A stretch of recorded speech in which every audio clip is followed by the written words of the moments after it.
So mga ka-BJ, ere po, nakita natin yung mga naglalambat po ng isda.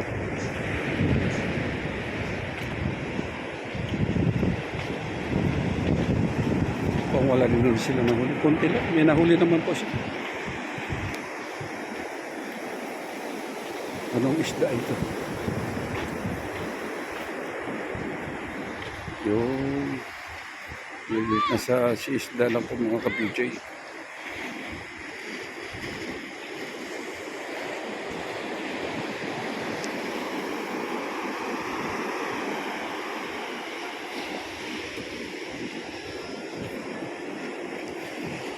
Kaming huli. So ito.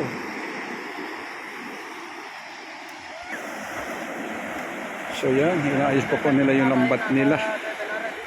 So mga ka-BJ, yan, inaayos pa po nila yung lambat nila at lalagay po nila ulit. Kahit ganyan po kalaki ng alon, so maglalagay pa rin sila mga ka-BJ. Kaso lang, medyo alon lang. So ang haba pala nito, 200 meters. Haba din.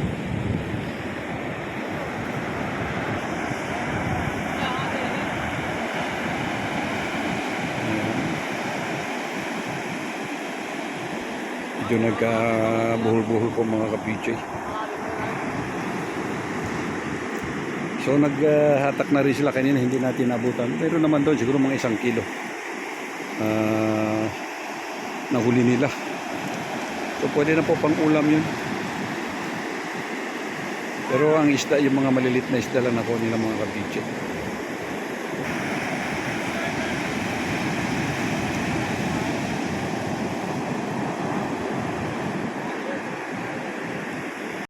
So ayun mga ka-BJ, tingnan po natin.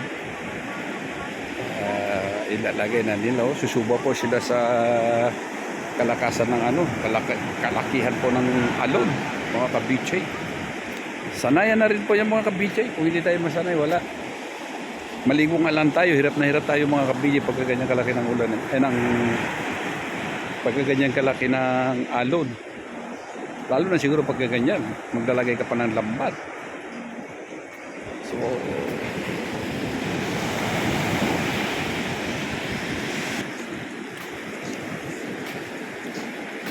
tingnan natin po mga ka-BJ.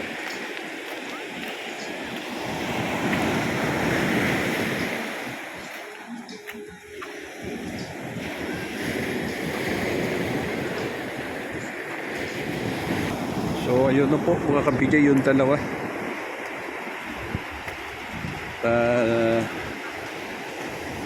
Lalatag na po nila yung lambat doon sa kaalunan ng karagatan po mga ka-BJ. Tingnan ninyo, laki ng alon, no? Oh.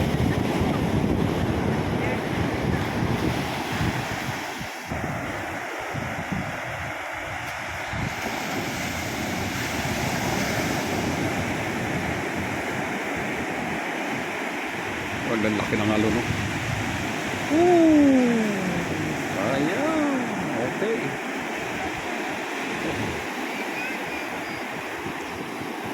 Ang laki ng alon, no? Grabe.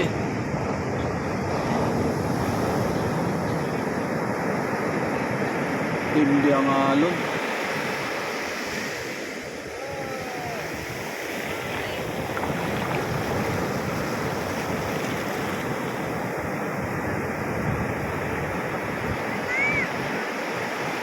So yun, inanon po nila.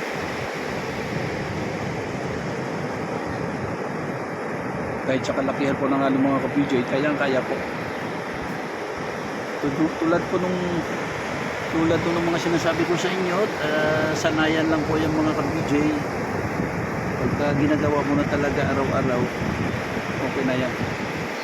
Pero tulad natin, nanonood lang po tayo mga ka-BJ, tayo po ang nahihirapan dyan.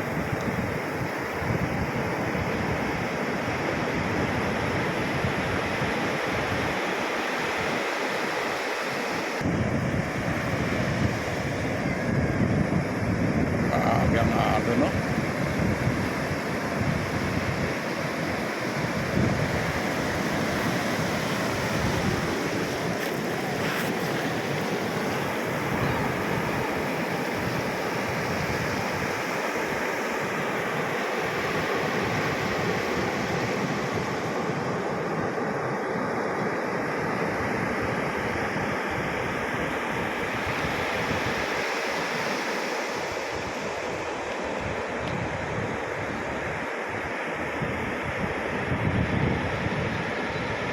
Hinihila sila pa layo. Oh.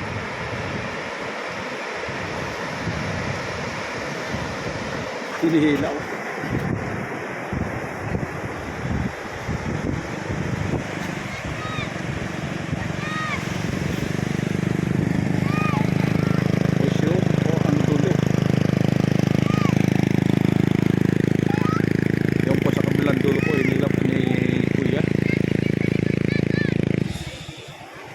Tapos ito naman po yung dalawa naghihila dito mga kapityo.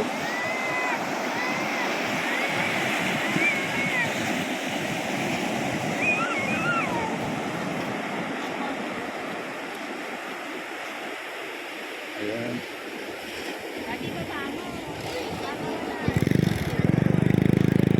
Hirap si kuya yung isa, mag-isa lang siya.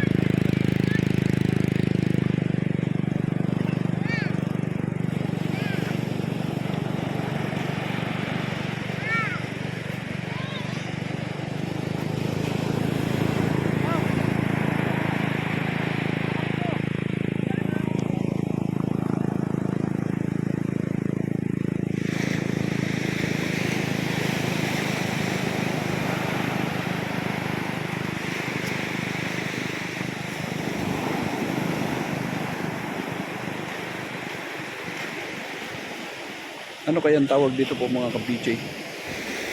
Mabigat yan, no? Talagang parang inahatak po sila mga ka-PJ pagka balik ng tubig doon sa ano sa laut. Parang inahatak po sila, nakikipaglaban po sila sa ano. Yan. Wala. Walang huli ah.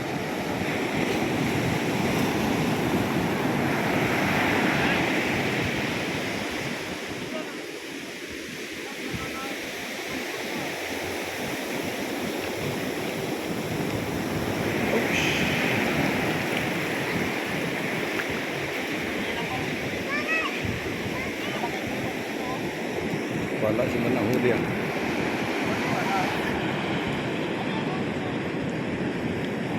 Meron din siya.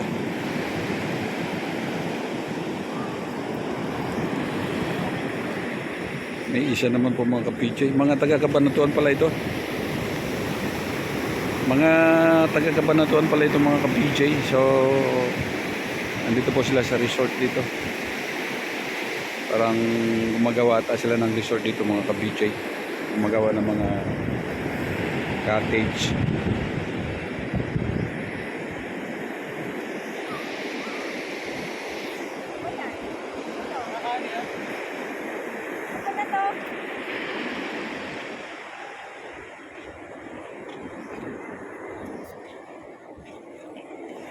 Wala ah. Walang huli. Silig po eh. Malalit ako sa silig. Lalim ng ano eh. Laki ng alon. Grabe.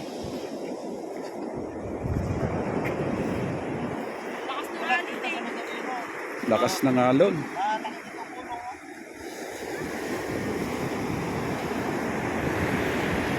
Lalo na siguro ko yan yung ano dito no. Yung signal number 5. Ayo. Abot pa rin ay yung alon. Oh, ang laki no.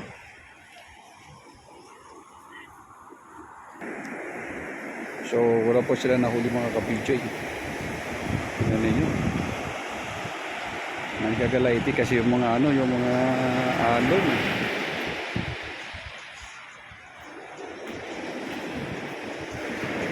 So mga ka-PJ, hanggang dito na lang po vlog natin. Thank you so much po sa inyo lahat. Ito po inyong abang lingkod ka-PJ Ben Jasid. Thank you for watching po mga ka-PJ.